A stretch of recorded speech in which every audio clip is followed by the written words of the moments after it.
A baby monkey was abandoned by its mother for unknown reasons. He tried to follow her, but he couldn't keep up.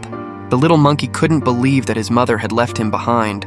Unable to bear seeing this, a woman decided to adopt the baby monkey. She cared for him as if he were her own child.